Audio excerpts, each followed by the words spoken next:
छत्तीसगढ़ की राजधानी रायपुर कल शाम से 10 दिन के लिए लॉक हो गई है। शुक्रवार शाम 6 बजे से शुरू हुआ लॉकडाउन 19 अप्रैल सुबह 6 बजे तक चलेगा।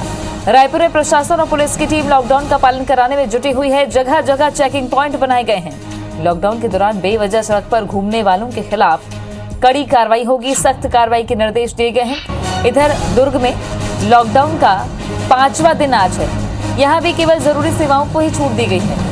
प्रशासन और पुलिस की टीम लॉकडाउन का सख्ती से पालन करवाने में जुटी हुई है। दुर्ग में राजनांदगांव की बात करें तो राजनांदगांव में भी आज दोपहर 12 बजे से 19 अप्रैल की सुबह 6 बजे तक लॉकडाउन का ऐलान किया गया है। शहर बंद है, दुकानें बंद हैं। लोगों से यही अपील की जा रही है कि वे बेवजह घर से बाहर ना निकलें, बिना मास्क तो बिल्कुल भी ना घूमें और घर पर रहें, सुरक्षित रहें। 10 दिन के लिए रायपुर लॉक हो चुका है। चेकिंग पॉइंट्स बनाए गए हैं अलग अलग जगहों पर और चेकिंग पॉइंट्स के जरिए लोगों को रोका जा रहा है। अगर वे बाहर निकल रहे हैं तो पूछताछ की जा रही है। पूछताछ करने के साथ साथ गाइडलाइंस भी बता रहा है कि बिल्कुल भी कोताही नहीं बरतनी है। इमरजेंसी सेवाओं को ही छूट दी गई है। तस्वीरें सुबह से अब सामने आने लगी हैं, जहां लॉकडाउन के दौरान इमरजेंसी सेवाओं को ही छूट दी गई। सारी दुकानें बंद हैं।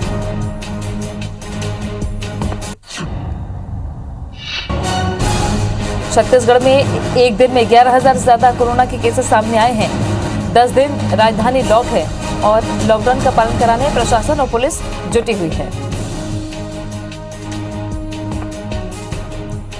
मध्य प्रदेश में भी हालात इतर नहीं है। मध्य प्रदेश की बात करें तो शहरी क्षेत्रों में वीकेंड लॉकडाउन लगाया गया है। आज और रविवार को शहरी क्षेत्रों में लॉकडाउन है। लॉकडाउन में केवल जरूरी सेवाओं को ही छूट दी गई है। लॉकडाउन का पालन कराने में प्रशासन जुटा हुआ है। जगह जगह चेकिंग पॉइंट्स बनाए गए हैं। बेवजह घूमने वालों पर कार्रवाई की जा रही है। एमपी में शुक्रवार को कोरोना के 4,882 नए मरीज मिले हैं और मुख्यमंत्री शिवराज सिंह चौहान आज क्राइसिस मैनेजमेंट की बैठक भी लेने वाले हैं। सुबह 11 बजे वीडियो कॉन्फ्रेंसिंग के जरिए ये बैठक होगी। दोपहर 3 बजे प्रदेश के मेडिकल स्टाफ से संवाद होगी और दोपहर 3:30 बजे कोरोना पर समीक्षा बैठक मुख्यमंत्री करेंगे। मुख्यमंत्री शिवराज सिंह चौहान लगातार एक्शन में है। कोरोना को लेकर समीक्षा और बैठकों का दौर जारी है। फैसले लिए जा रहे हैं। वीकेंड लॉकडाउन मध्य प्रदेश के शहरी क्षेत्रों में लगभग 13 से ज्यादा ऐसे शहर हैं जहां पहले ही वीकेंड लॉकडाउन लगा दिया गया था। नाइट कर्फ्यू की जद में पूरा मध्य प्रदेश है। दूसरी तरफ छत्तीसगढ़ की बात करें तो छत्तीसगढ़ में भी अलग अलग शहरों में लॉकडाउन शुरू हो चुका है। बात करें रायपुर की तो कल शाम से रायपुर लॉक हो चुका है। राजनांदगांव में आज दोपहर 12 बजे से लॉकडाउन शुरू होगा। इंदौर की बात करें, मध्य प्रदेश की राजधानी भोपाल की बात करें, जबलपुर की बात करें तो ये तमाम शहर जो शहरी क्षेत्र हैं, जो बड़े शहर हैं जहां कोरोना के केसेस लगातार सामने आ रहे हैं, वहां वीकेंड लॉकडाउन लगाया गया है। 60 घंटे का ये लॉकडाउन जिसको अमल कराने के लिए प्रशासन की पूरी टीम मुस्तैद है। पहला दिन रायपुर में लॉकडाउन का है और पहले दिन बेवजह घूमने वालों पर सख्ती की जा रही है। पुलिस चप्पे चप्पे पर तैनात है और रायपुर की ये तस्वीर जहां सुनसान सड़कें हैं, बैरिकेडिंग हर चौक चौराहों पर कर रखी गई है। पुलिस की एक टीम तैनात है, वॉलंटियर्स लगातार तैनात है। नगर निगम की टीम सैनिटाइजेशन का काम लगातार कर रही है। सुबह दूध की सप्लाई के लिए 2 घंटे की छूट दी गई। लोग दूध खरीदने के लिए बाहर निकले, लेकिन जो लोग बेवजह बाहर घूम रहे हैं उनसे पूछताछ की जा रही है। और एक बात ये भी कही जा रही है कि जो लोग बेवजह बाहर घूम रहे हैं उनको कोरोना टेस्ट भी कराया जा सकता है। 4 संवाददाता हमारे साथ में हैं। रायपुर से विनय वर्मा, राजनांदगांव से आलोक शर्मा, इंदौर से शालिनी हाडिया और भोपाल से विवेक पटैया हमारे साथ में है। सबसे पहले रायपुर ले चलते हैं। विनय हमारे साथ में है। विनय, रायपुर 10 दिन के लिए लॉक हो चुका है। सुबह से लेकर अभी तक की क्या स्थिति है? दूध के लिए 2 घंटे की रियायत दी गई थी, उस वक्त कैसा माहौल था और आगे अब रायपुर शहर कैसा नजर आ रहा है? प्रशासन की टीम कितनी मुस्तैद है?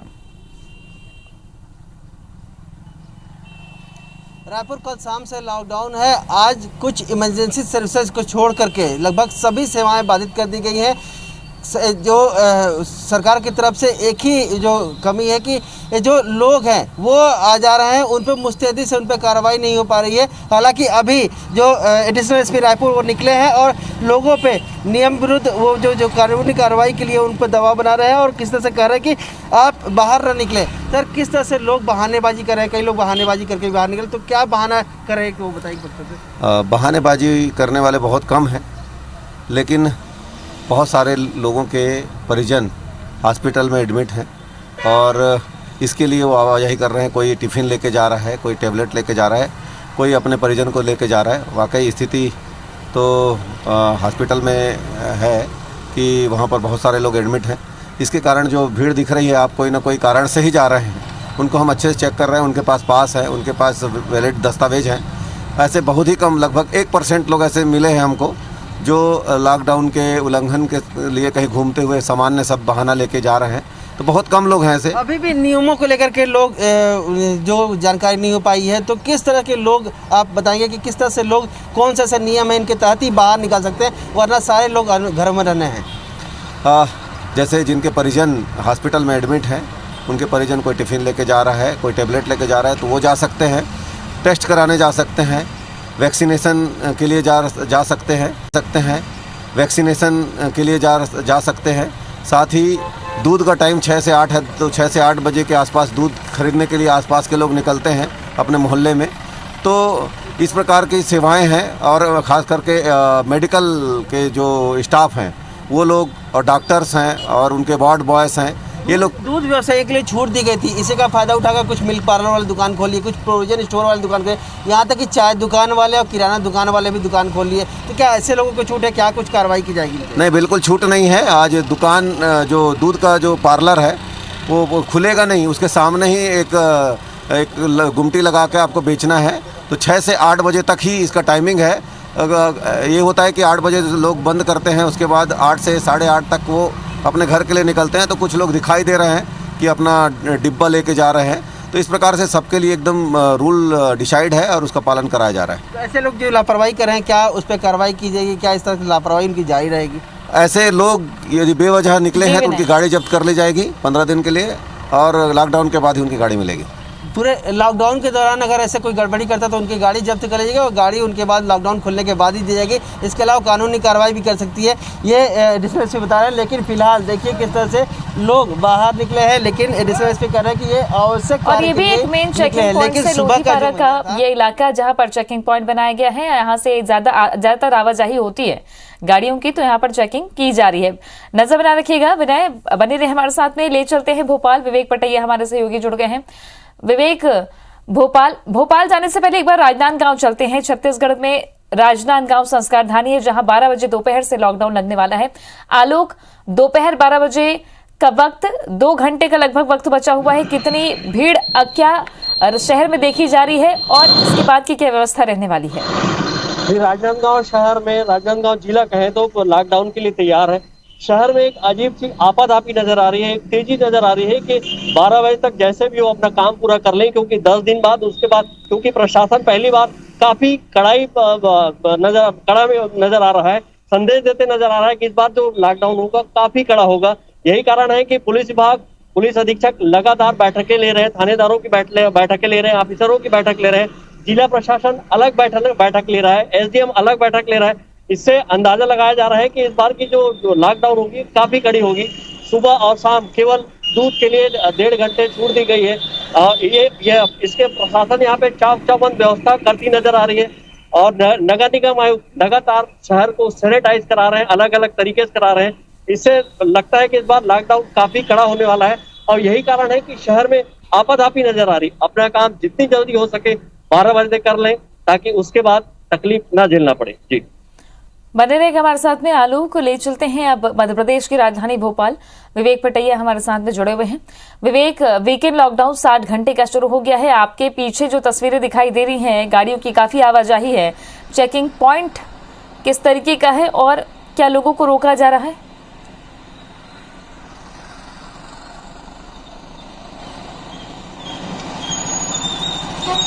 मध्य प्रदेश की राजधानी भोपाल में लॉकडाउन का असर जो है वो तो दिखाई दे रहा है, लेकिन हम इस वक्त जिस चौराहे पर मौजूद है, यहाँ पर 9 दिन का लॉकडाउन लगा है।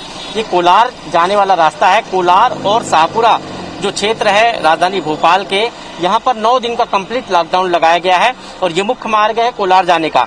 यहाँ से जाने वाले लोगों से पुलिस पूछताछ कर रही है। जरूरी सेवाओं से जुड़े हुए लोगों को ही जो है जाने दिया जा रहा है। लेकिन कई दृश्य हमने ये भी देखे कि लोग बेवजह जो घूमने वाले लोग हैं वो यहाँ से जाते हुए दिखाई दे रहे हैं। पुलिस उनसे पूछताछ कर रही है। जरूरी कारण नहीं बताने पर उन पर कार्रवाई भी हो रही है, चालान उनके काटे जा रहे हैं।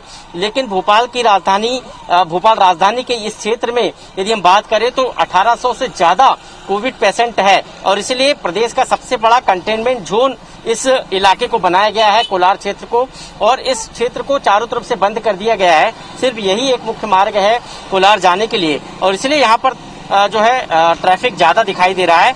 बड़ा सवाल यही है कि इस तरह के ट्रैफिक से क्या कंटेनमेंट जोन बनाए गए इस कोलार में संक्रमण की चेन प्रशासन तोड़ पाएगा, क्योंकि 9 दिन का कंप्लीट लॉकडाउन इस क्षेत्र में लगा है। इसके अलावा भोपाल राजधानी की बात करें तो राजधानी भोपाल में कई इलाके ऐसे हैं जहां पर चौराहों को बैरिकेडिंग करके पुलिस के द्वारा बंद किया गया है। सोमवार सुबह 6 बजे तक उन इलाकों में लॉकडाउन रहेगा। लेकिन ये कोलार क्षेत्र जो है यहाँ पर 19 अप्रैल तक जो है कंप्लीट लॉकडाउन रहेगा। तो ये नजारा भोपाल की सड़कों का है। लोग बेवजह आवाजाही जरूर कर रहे हैं। जरूरी सेवाओं से जुड़े हुए लोग जिनको पुलिस के द्वारा प्रशासन के द्वारा छूट दी गई है वही आ जा सकते हैं। लेकिन कई दृश्य ऐसे हैं जो यहाँ से बेवजह आवाजाही करते हुए लोगों के दिखाई दे रहे हैं, जो पुलिस से भी जो है कारण बताने पर अपना कारण नहीं बता पा रहे हैं। पुलिस उस पर चालानी कार्रवाई भी कर रही है।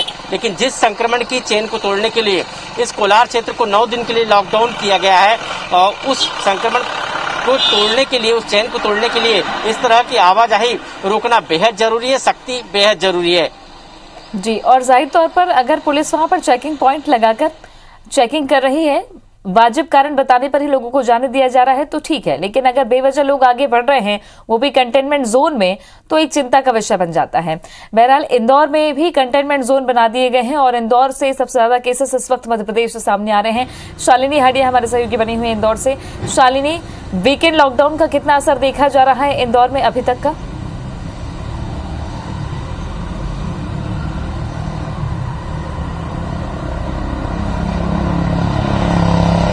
देखिए तृप्ति, लगातार इंदौर में संक्रमण की जो दर है वो हर दिन चिंताजनक स्थिति पैदा करते हुए नजर आ रही है। आज के आंकड़ों की बात करें तो 900 के पार ये आंकड़ा है। 912 नए पॉजिटिव मिले हैं और 5 लोगों ने दम तोड़ा है कोरोना के चलते। 60 घंटे की लॉकडाउन की शुरुआत हो चुकी है। शनिवार का दिन है। कुछ तस्वीरों के माध्यम से समझाना चाहूंगी कि सड़कों पर जो आवाजाही है वो भले प्रमुख चौराहे हो या प्रमुख बाजार, वहां पर निरंतर बनी हुई है और लोग घरों से बाहर निश्चित तौर पर निकलते हुए नजर आ रहे हैं। जो चेकिंग पॉइंट्स पुलिस प्रशासन ने दावे किए थे बनाए जाएंगे, वो स्थिति फिलहाल नजर नहीं आ रही है। जगह जगह बैरिकेडिंग जरूर की जा रही है, लेकिन आप सड़कों पर लगातार देख सकते हैं कि वो जो वाहनों की आवाजाही है वो निरंतर बनी हुई है। क्योंकि शहर की अगर मैं बात करूं तो अधिकांश जो चीजें हैं वो जरूर बंद की गई है। प्रमुख बाजार बंद है, लेकिन केमिस्ट की शॉप हो या फिर राशन की दुकानें, सब्जी, ये पूरी तरह से खुला हुआ है। और साथ ही साथ लोगों को आज वैक्सीनेशन अभियान के लिए स्पेशल जो छूट है वो भी दी गई है। इंदौर में जिस तरह से तेजी से संक्रमण पसरा है उसके चलते ये देखा कि लगातार जो मरीज है उनकी तादाद बढ़ते जा रही है। इसीलिए जो परिजन है उनके लिए भी खास हिदायत और साथ खास छूट जो है वो देने की कोशिश की जा रही है। लेकिन इन सब के बीच कुछ ऐसे लोग भी हैं जो बेवजह घूम रहे हैं, जिनके पास किसी भी तरह का प्रूफ नहीं है और अब उनके खिलाफ जो है वो पुलिस कार्रवाई करने के लिए भी मुस्तैद हो चुकी है। लेकिन कई ऐसे चौराहे हैं जहां पर आपको पुलिस जो है वो नजर नहीं आएगी और बैरिकेडिंग की भी व्यवस्था जो है वो कहीं कहीं नदारत नजर आती है। लेकिन जिस तरह के दौर से इस समय इंदौर शहर गुजर रहा है, बिस्तरों की किल्लत लगातार बनी गई है।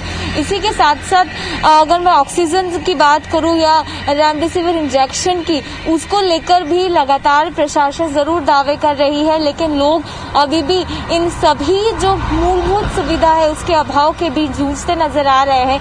इसलिए प्रशासन ने खास अपील की थी जनता के बीच कि अनावश्यक घरों से बाहर नहीं निकले। IBC 24 के माध्यम से भी हम दर्शकों से यही अपील कर रहे हैं कि घरों में रहो, सुरक्षित रहो, और वो लोग जिनको वाकई में जरूरत है वही घरों से बाहर निकले, क्योंकि जो संक्रमण की चेन है उसको ब्रेक करना इतना आसान और नहीं इस है। संक्रमण की चेन को तोड़ने के लिए ही लॉकडाउन का रास्ता अख्तियार किया गया है। लेकिन सिर्फ लॉकडाउन से ही चीजें नहीं बनेंगी जब तक लोग खुद मास्क नहीं लगाएंगे, सोशल डिस्टेंसिंग का पालन नहीं करेंगे, चाहे घर के हों, घर के अंदर हो या घर के बाहर हो। बेवजह बिल्कुल भी घर से बाहर न निकलें।